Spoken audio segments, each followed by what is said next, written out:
হে hi hello, আমি রিমা আবার একটা নতুন ভিডিও নিয়ে তোমাদের সামনে চলে আসলাম। তোমরা দেখতে থাকো। কি হয়েছে ভাবি? এসিতে নোংরা? ই বাবা, দেখি। কতদিন পরিষ্কার করিস না? এটা তো আমার ঘরে রেসি না, এটা তোমার ঘরে রেসি। আমার ঘরে ফালতু কথা কেন বলিস? আমাকে যা হাওয়া দিচ্ছিল আমি তাই খাচ্ছিলাম। হাই রে ভগবান, কি অবস্থা এসিটার! দেখো রে ভগবান, আমি এরমভাবে ছিলাম এই অবস্থাতে? ঘুমাতাম তাই এত ঠান্ডা, কম্বল মুড়ি দিতাম।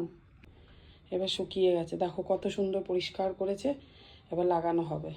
এই যে লাগাচ্ছে ছেলে, ঘেমে স্নান করে গেছে।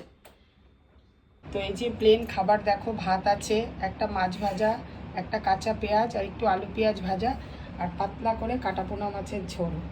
গরমের ভিতরে এটাই বেস্ট। না পেরে আজকে রুমে চলে এসেছি, টেবিলে না খেয়ে ঘরের রুমে এসির মধ্যে বসে বসে খাবো এখন। আর এই জলের বোতল দুটো তো সবসময়, এটার ভাগ কাউকে দেওয়া যাবে না। তো চলো খেয়ে নিই। দেখো দারুণ একটা নতুন টাইপের আইসক্রিম এনেছে। তো বাবি বাবা বলে একটু চেক করে দেখো। তো আইসক্রিমটা জানি না কেমন হবে, খেয়ে দেখিনি, কিন্তু এত সুন্দর মটকার ভিতরে আইসক্রিমটা না এত ভালো লাগলো, তোমাদের কাছে না শেয়ার করে পারলাম না। এবার খেয়ে দেখি কেমন হয়, তোমাদেরকে দেখে তারপরে তোমাদেরকে জানাবো যে কেমন হয়।